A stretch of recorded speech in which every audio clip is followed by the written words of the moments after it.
Hello, hello, can you hear us? Thank you all for being here. My name is Alex. I will be moderating this panel on behalf of NFT Asia. And I'm joined by three amazing people. I have on my right Anika Meier, curator of Expanded.art in Berlin, with a crazy career so far. I will let you speak about it. On my left, I have YuYu. He's a photographer and visual artist.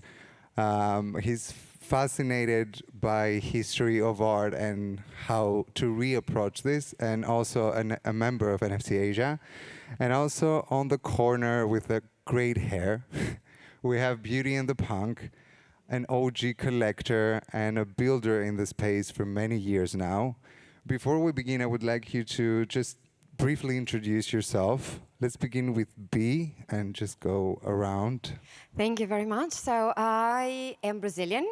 For all those that don't know, I have been in the space, so crypto 2016 and then NFTs 2017 when I fell in love with CryptoPunks because I loved art and I started collecting art as soon as I started having adult money. And it was just a natural leap forward. And I'm very happy to see curators and artists develop the space into beautiful art pieces and art that makes you think and challenges you and brings you to difficult places. So I am a lucky collector. Love it. YuYu, can you please introduce yourself very fast? So hello everybody, my name is YuYu and I'm a digital collage artist and photographer, and I'm originally from Taiwan and moved to Germany 10 years ago. So my work practice is really try to push the boundary and raise the awareness of Asian community and queer community. So that's a short introduction about me. Thank you. And Anika? Hi, thank you GM and bon appetit. Thank you for coming, everyone. I also now want a burger. Right after. Yeah, it's a pleasure sitting in front of the Eiffel Tower, by the way. That's also, basically, that's interesting sitting in front of the Eiffel Tower. That's also, I'm a writer and curator and I studied art history in Heidelberg. And here when I moved to Paris, because I had a fellowship, I really started being interested in Instagram, and through being interested in Instagram, that's where my journey into digital art started. And at some point when you're a curator working with digital art, there's no way around NFTs if you're really interested in the medium and how you can push things. And yeah, now I run a startup in Berlin called Expanded.art. We have 2 physical gallery locations, and yeah, we work with pioneers, yesterday's pioneers and today's avant-garde. So if you're in Berlin, come around. Or visit Super Chief all over the world. I can bounce back on that because we are also based in Berlin, and Expanded Art is a place that we always go. It always delivers. But we're here to discuss today building bridges from different perspectives, because B is building her own things to support underrepresented communities and female artists. YuYu and I are part of NFT Asia, which tries to elevate artists from Asia, but also Southeast Asia, which are not as represented in the art canon. And Anika here, of course, is building bridges between traditional and digital art and the traditional art world with the NFT world. And I would like to begin with YuYu by asking, as an artist, what are some of the challenges that you face when it comes to those topics, and how did you handle them and try to build bridges for your own self, but also for your communities in these 3 years that you are in the space? Well, I think most of the creator or builder in this space, when you jump into the space, you feel alone, you don't find where you're belonging, and you have so much energy, but you don't know how to push further. So I'm lucky to get to know NFT Asia.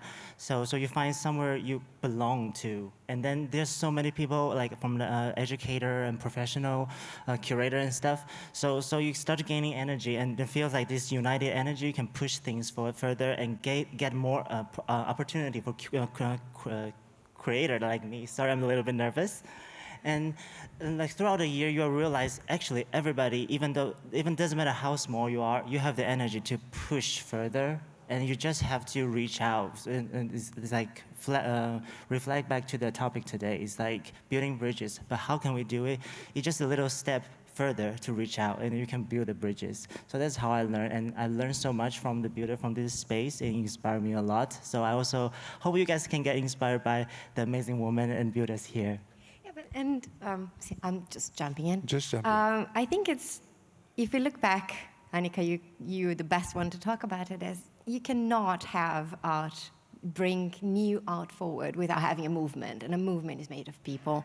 So having these communities where you can hold each other, support each other, exchange ideas, challenge each other, we will not move forward as a group, as a technology, as a new way to bring art forward if we are not challenging, and if we're not bonding, and if we're not even sometimes fighting about it. So there's no way to break something new and to make it stick if you don't have each other, right? Exactly. Yeah. But I guess that's also the good thing about the Web3 space, right? In Berlin alone, there's 300 galleries, and there's something like Gallery Weekend, but I don't think there's 300 NFT marketplaces. I mean, I guess there's like 10 left or so at this point, and I think the good thing has always been, okay, all of us are startups and there's competition, but in the end, we collaborate, we help each other, we share knowledge, and I guess that's what I don't know from the traditional art world, and I really hope that whatever happens, that's also what I say to the others, hey, we really need to keep that vibe up, right? That even though there might be competition, we can only, also when you work in a team, if you have elbows and you might get to a certain point, but then you can't get further. When you get rejected, like the pain unites, right? Yeah. And so when you had the Salon des Refusés, and we are those that are refused. We are those that are looked down on, and we shouldn't be. It's always been like this. It's a repetition of history. And it will prevail because we have things to say, and it matters. It matters to more than just us. And that is the beauty of it. But we believe in it. We will put effort, we will put time, we will put money, we will put our lives into it. And in time, it will prevail because it has to, right? I don't know if you've already been at the Musée d'Orsay. I've been there this morning. There's a presentation by Agoria. He's an artist and a DJ. And because you've just mentioned the Salon des Refusés, so one of his pieces is based on an artwork by Manet that has been refused. And I think Agoria said 20,000 people by now have seen what he's done. And people scan the QR code and then really get NFTs. And it's, I think, we'll see more and more of this happen, that, you know, museums get really interested in an artist doing great jobs, and this is a way to bring this art forward, because everyone that they have at Musée d'Orsay is dead, except for Agoria at the moment. It has the exhibition. So how do we bridge those worlds? How do we bridge those people that were refused by Les Salons, and that someone donated all his artworks and his collection that in the end founded Musée d'Orsay? And now we're here, we're collaborating with them, we're building those bridges, and people are minting inside the Musée d'Orsay. What better place than Musée d'Orsay to do that?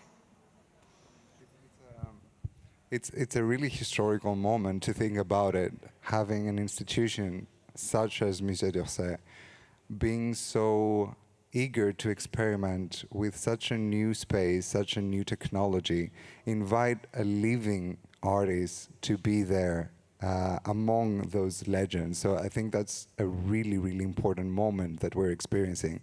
But I wanted to ask Anika, as a curator and also a gallerist and also a person that really understands history, this space began with having this kind of rejecting gatekeepers in a way. And I feel in this context of gatekeepers, a lot of art professionals have been put aside in a way that doesn't help us necessarily. So I wanted to ask you, what is the position of a curator, and how do you see curators into the Web3 ecosystem, advancing the space as it comes in contextualization, as it comes in historical context, to help us level up with what has been done in thousands of years of art history? Oh yeah, I mean, it was really interesting when the NFT hype started. I think people have never been, I don't know if mean is the right word, but reading, yeah, just leave, get out of here, we don't need you here, we don't want you. And then the first thing I saw was it Sotheby's doing the first natively curated thing, right? Like a few, how many months was it later after the hype started? Then there was already the first curated sale at an auction house, and then the story continued. But still, there's still people saying, yeah, gatekeepers stay out, and I don't know why people think curators are gatekeepers, because, and that's also what I sometimes say on Twitter, and I find it really funny. I mean, go to a cinema, turn on the radio, go to a bookshop.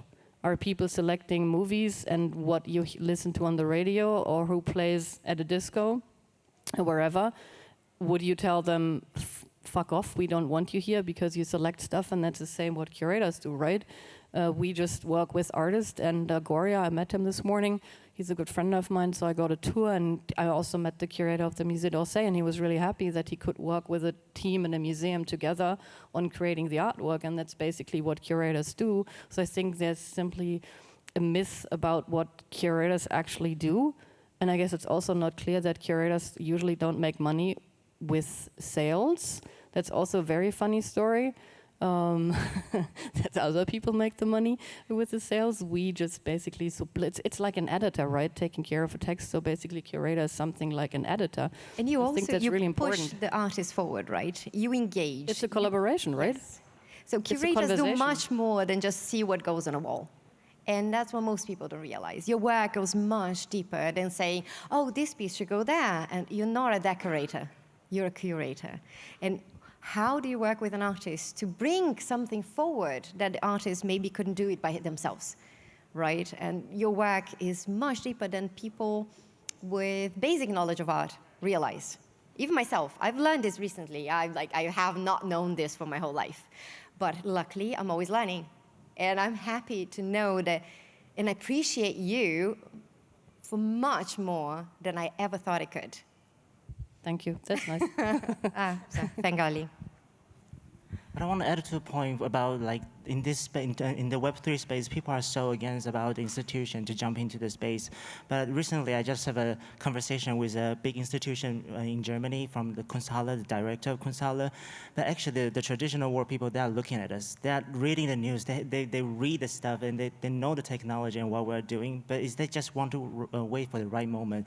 Because, for example, right now, everything is so focused on the number. Only the high sell work we're hyping is good art.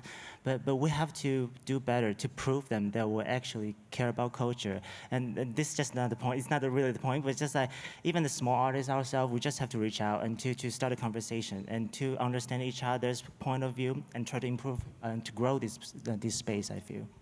Yeah, sometimes people ask me, yeah, what can we do? And then I think, yeah, we can, all of us together. I mean, we're already doing a great job, Bright Moments, everyone was there, so we all meet here. But then how many people are here, we don't know, right? Already, because I think, okay, I don't know everyone here, but usually most people I run into, I've met before. So, and so what I learned when also radio stations reach out to me and then they want an interview, and that's usually when a big sale happened or when someone wrote NFTs are dead and here's a study and 95% of NFTs are worthless, and then I speak with them and then I was like, hey, but there's exhibitions happening. Now, do you go to a museum and then ask the curator, is everything sold out? What did it sell for? Did the price go down right after the collector bought it? Do you ask them, well, what did the last show sell for? You don't do that. That's what they don't do. And I was like, hey, we're also doing exhibition. It's exactly the same thing, so please look at the art and don't care about the prices, because you don't walk around Gallery Week in Berlin and just only speak about the prices. You actually don't at all speak about the prices. There's an art market part in the newspapers that covers these topics. These are specialized journalists, expert in the art market, and I'm an art critic myself, and I never had to cover the art market, right? That's what I didn't have to worry about. And I think all of us have to simply do a better, simply isn't, maybe it's not that simple, but I think we just have to do a better job. Maybe all of us know a journalist, we reach out to them. And I've done that with a journalist from Der Spiegel, and that's Germany's biggest art magazine, and she wrote a text about the Bored Apes, and I just was like, we have Vera Molnar, we just have Herbert W. Franke, Pioneer, we represent the estate, and all you can write about is these monkey things? I like Bored Ape Yacht Club, don't worry, it's great. Not that you think I don't like monkey JPEGs, but I was like, you're Der Spiegel, you're Germany's most important, news magazine, so please go out. And then she really did it. she really did it. She went around, she went to Bright Moments, she came to our gallery, she met artists in the studio, and then she met me, and she was like, yeah, you know, it's really hard also with the editorial team to get this through. And I was like, yeah, I really appreciate that you did it, so I guess that's what we can do. Simply go out, speak with the people we know, and, you know, invest the time and tell them, go to artists, this is an artist you can meet, and so on and so on. And from there it spreads. I think that's how we can actively build bridges. I do remember, I think it was this summer that we were visiting Anika's gallery, and I was with YuYu, and we were asking her, how can people from this space reach out to more traditional people? And the thing she said is, just go to the galleries, go to the openings, talk to the galleries, talk to the curators, talk to the artists, and eventually you start building a network, and you start bridging those different words. And even though it sounds so simple, it was kind of a revelation that very often in this space we get so absorbed into our tiny little bubble, and we forget that we are part of a much, much, much larger market and a much larger industry that has been contextualizing arts for so many years. And there are so many participants in those fields, which will bring me to be because you also represent collectors in this space, and from your perspective, how can we help collectors look beyond just the market value, but understand the culture and the artistic message deeper and connect with the artist more? Well, I think there are two things. First, we have to call out the hypocrisy. A lot of people collect because they make an investment, but a lot of people collect because they love art. And if they love art, it doesn't really matter the media, right? So if you love art, it's just the hassle of making a wallet, and that's it. So if you love art, you should be open to looking. Your mind is open to learning, to experiencing, to feeling, and that is something you cannot deny yourself or to others. I have been very fortunate. I've been invited to, because I like going to Art Basel. I love art. I've been invited to speak as one of the new patrons. I've been collecting traditional art, and I collected digital art, and I go through both those worlds seamlessly because they're natural to me. I love it independently. And there are signals. For example, the Belloise Prize at Art Basel last year, one of the winners was a digital artist. And now they are tokenizing not the art itself, but the data from the art in an incubator company that is backed by Art Basel Arcual. So there are small steps toward that. And big art fairs are bringing the subject forward. There are galleries that represent artists such as Refika Nador and Kevin Abosch. So they are brought to Art Basel and other fairs. But for me, that is the one I love in any case. So it's difficult, but it's my experience. So I like going there, and I like having those experiences, and I love talking to people. And I remember being there with Eric Snowfro and having those discussions about blockchain, about art, and how much this can bring us forward. Because what is one of the biggest problems we have? We're counterfeits and provenance, and this solves so many of the issues. So it's not just a matter of the media, but of all the benefits that it brings to a very expensive market. It's a very delicate, secretive, which is the problem, right? So everything that is on the blockchain is open, but in any case, we still remain anonymous. So everything is possible. We have the tools to make it possible. And it's interesting and a privilege to have those conversations, to be able to talk to other collectors. Someone that says that they didn't want to buy a Picasso because they don't know how the maintenance is going to be. If you have to do work on a Picasso, it's not old enough that you know how much it's going to be, and not young enough that is not going to need it in a while. And then you talk about digital art, and they're skeptical at first. But you're kind of one of them too, so they listen, and those are the conversations that are really cool to have.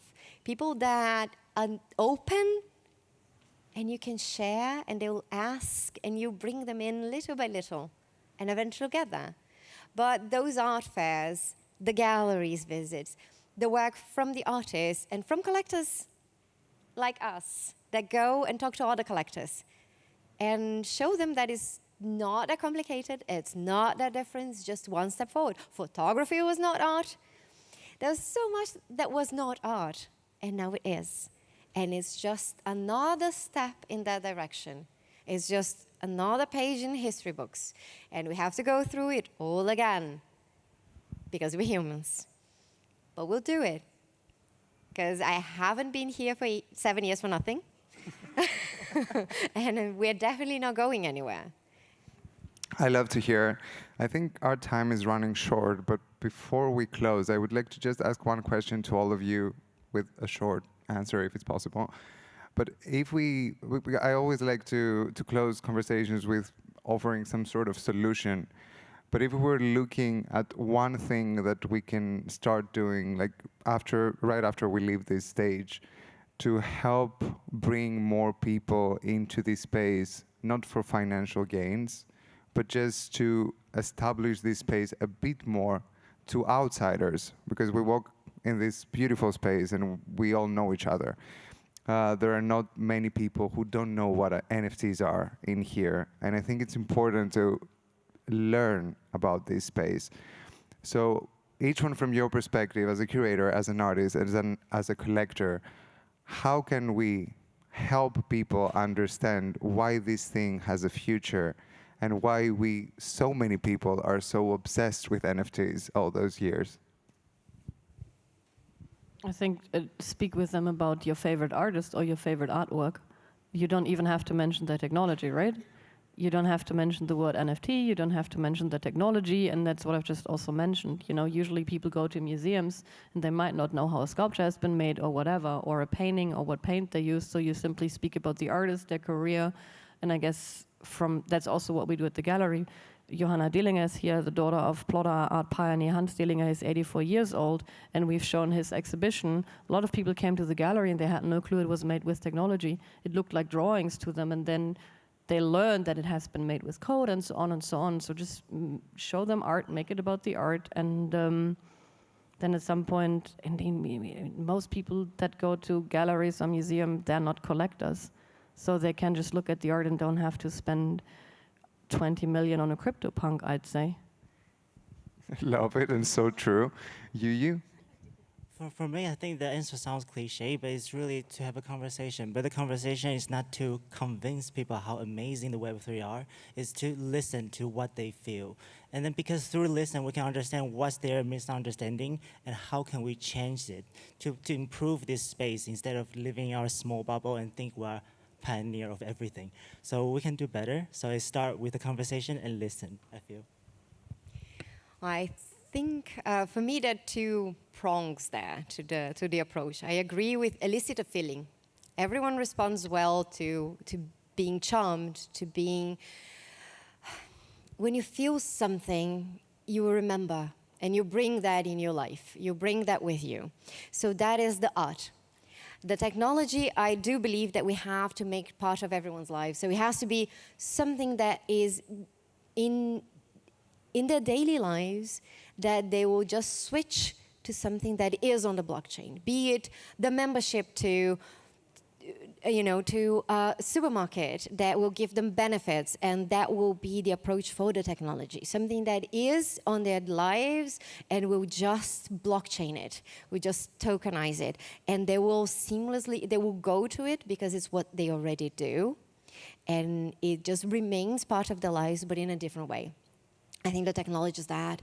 And the tokenized art, the NFTs that we love and buy and sell, no me though, that is the feeling, that is the heart, and that is where you have to see what will bring them joy and that will elicit something on them and that will hook. I love it. I love it. I want to thank you all three. I could continue this conversation for hours, to be honest, but I think they will kick us out. If I have to keep one thing from all this discussion is talk about the art you love to people that you love. And eventually this space will grow and art will grow and will keep growing.